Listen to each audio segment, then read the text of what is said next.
जय हिंद। आज हम एक नया टॉपिक स्टार्ट करने जा रहे हैं। भाग 3 पार्ट 3 ऑफ इंडियन कॉन्स्टिट्यूशन।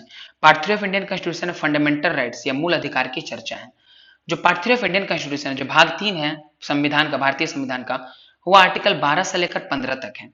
ये जो भाग है हमारा पार्ट 3 ऑफ इंडियन कॉन्स्टिट्यूशन, ये यूएसए के संविधान से, यूनाइटेड स्टेट्स ऑफ अमेरिका के संविधान से लिया गया है। इस भाग को Magna carta of Indian constitution भी कहते हैं, क्योंकि ये जो अधिकार है, जो हमारे मूल अधिकार है, इसे कोई छीन नहीं सकता। ये तभी रोका जाता है, तभी कर्व किया जाता है जब कोई इमरजेंसी लग जाए। और किसके द्वारा किया जाता है? राष्ट्रपति द्वारा। अगर कोई पर्सनल लॉ है, पर्सनल लॉ जैसे कोई हिंदू लॉ है या मुस्लिम लॉ है, मतलब रिलीजन जो लॉ बनाया, किस तरह का पर्सनल लॉ बनाया, हर एक धर्म का कुछ कुछ पर्सनल लॉज होते हैं।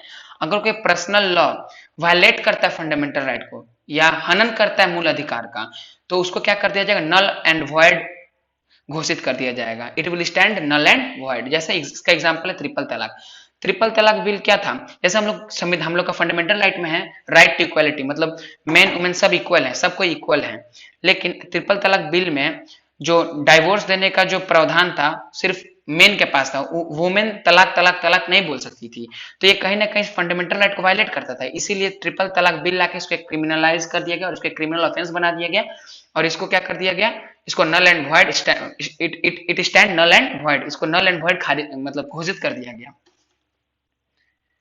जो फंडामेंटल राइट है, मूल अधिकार है, मूल अधिकार हम लोग का सही से यूज हो रहा है कि नहीं हो रहा है, तो इसको देखने का, इसके देख रेख करने का काम किसका है? तो इसका देख रेख करना किसका काम है? सुप्रीम कोर्ट और हाई कोर्ट का।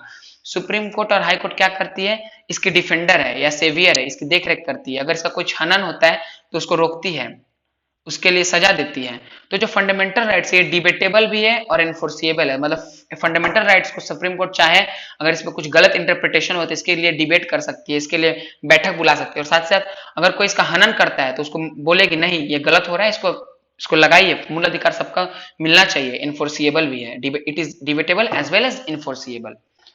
तो इस वीडियो में हम लोग ज्यादा डिटेल में नहीं जाएंगे। इस वीडियो में सिर्फ हम लोग इंट्रोडक्शन लेंगे कि फंडामेंटल राइट होता क्या है।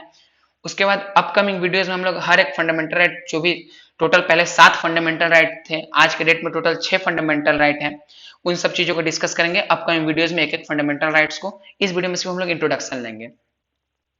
तो जो पार्ट 3 ऑफ इंडियन कॉन्स्टिट्यूशन है 12 से लेकर 35 तक है।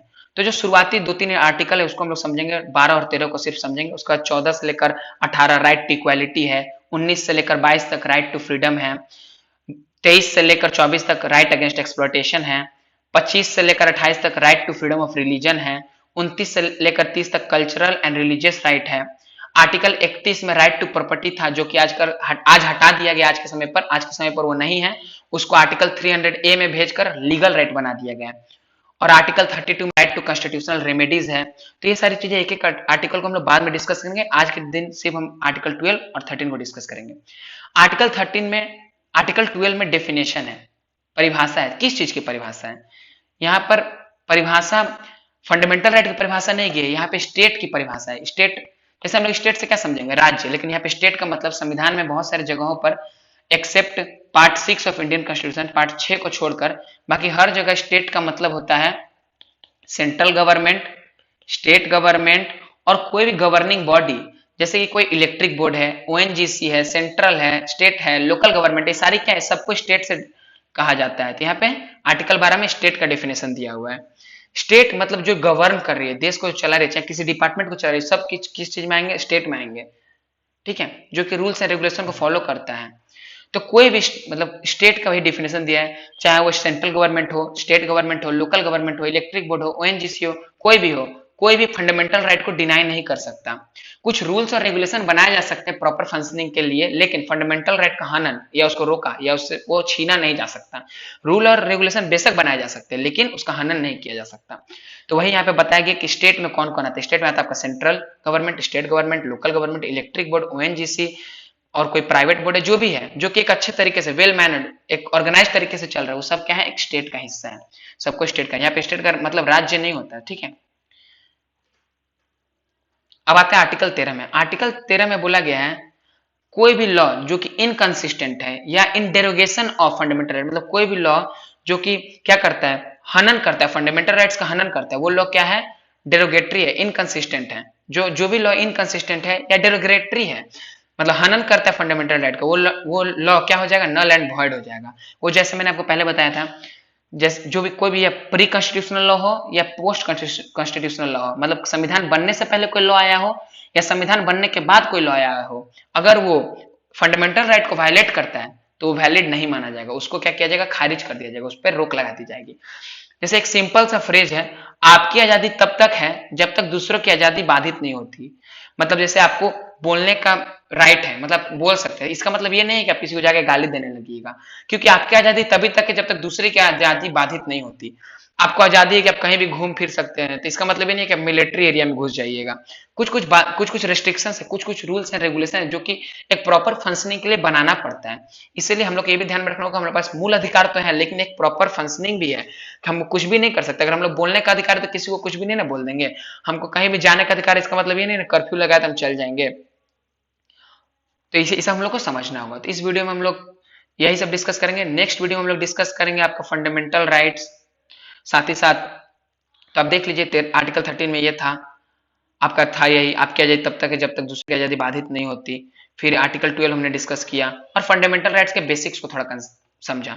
और नेक्स्ट वीडियो में हम लोग हर एक फंडामेंटल राइट को एक एक वीडियो में एक एक फंडामेंटल राइट को कवर करेंगे। अभी थोड़ा सा रिवीजन कर लेते हैं फिर से। तो पार्ट 3 ऑफ इंडियन कॉन्स्टिट्यूशन में क्या है, फंडामेंटल राइट या मूल अधिकार की चर्चा है। जो पार्ट 3 ऑफ इंडियन कॉन्स्टिट्यूशन है आर्टिकल 12 से लेकर 35 तक है। ये आपका यूएसए के संविधान से लिया गया है, इसे Magna carta of Indian constitution भी कहते हैं। इसका जो डिफेंडर या सेवियर कौन होता है, तो सुप्रीम कोर्ट और हाई कोर्ट। ये फंडामेंटल राइट डिबेटेबल भी है, साथ ही साथ इनफोर्सिबल भी है, मतलब इस पे बातचीत भी हो सकती है, इस पे डिबेट भी हो सकता है, साथ साथ इनफोर्स, मतलब इसको जबरदस्ती सुप्रीम कोर्ट हाई कोर्ट चाहे तो इसको लागू करा सकती है अगर कहीं हनन हो रहा है तो। अब आते हैं आर्टिकल 12 में। आर्टिकल 12 में स्टेट की परिभाषा दी कि स्टेट का मतलब क्या होता है। आर्टिकल 13 में बोला अगर कोई भी लॉ इनकंसिस्टेंट है या in derogation with fundamental right है तो क्या हो जाएगा, law null and void stand होगा। That law stands null and void, उस लॉ को, उस कानून को क्या कर दिया जाएगा, खारिज कर दिया जाएगा, यही बोला है। और 13 से हम लोग एक और बात समझते हैं कि आपकी आजादी तब तक है जब तक दूसरे की आजादी बाधित नहीं होती। ठीक है, तो ये सब चीज ध्यान में रखिएगा। आज के लिए बस इतना ही, मिलते हैं नेक्स्ट वीडियो में।